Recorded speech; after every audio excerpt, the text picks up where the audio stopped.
evening, good evening. Good evening. We're going to jump right into it. 18 minutes. Find your focus. Master distraction and get the right things done by Peter Bregman. This is a pretty good book. Book that I thought was very empowering as far as discipline is concerned. So let's jump right into it. You want to ask yourself this question. Am I doing the right things with the right people in the right way to make the most of who I am? That's a loaded question, but you need to take time out to answer it. Slowing the spin. Reducing your forward momentum is the first step to freeing yourself from the beliefs, habits, feelings, and busyness that may be limiting you. Slow down or start over. The incredible power of brief pause. If you take a breath and delay your actions, you give your prefrontal cortex time to control your emotional response. The amygdala is the emotional response center of the brain. There are direct pathways from the sensory stimuli into the amygdala. The key is cognitive control of the amygdala by the prefrontal cortex. Always pause for a second or two before responding. Pause, breathe, and then act. A brief pause will help make you smarter the next move. Stopping in order to speed up. This life is a marathon, not a sprint. If you want to run a marathon successfully without getting injured, spend 4 days a week doing short runs. 1 day a week running long and hard, and 2 days a week not running at all. Regular rest stops are useful interruptions.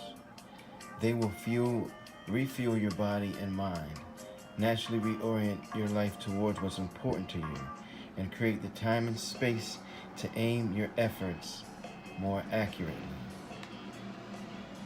Seeing the world as it is, not as you expect it to be. The world changes. We change faster than we tend to notice. To maximize your potential, you need to peer through the expectations that limit you and your choices. Let's begin. You need to see the world as it is and yourself as you are. Expanding your view of yourself. This guy here is a Fiverr. Establishing your identity through work alone can restrict your sense of self and make you more vulnerable to depression, loss of self-worth, and loss of purpose when the work is threatened.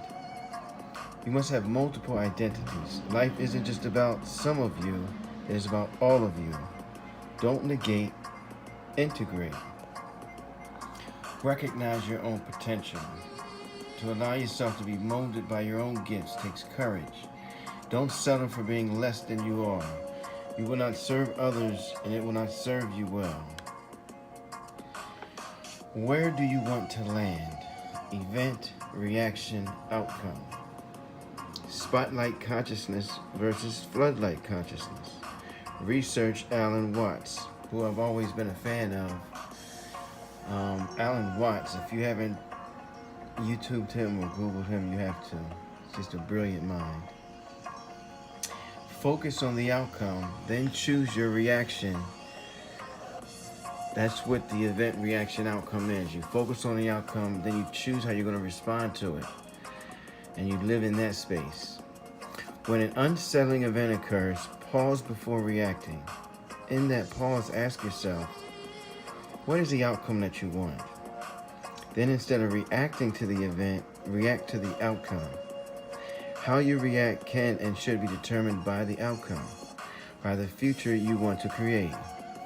Knowing what outcome you want will enable you to focus on what matters and escape the whirlwind of activity that too often leads nowhere fast. Alright, so we're going to stop there right now and come back to part 2. Peace.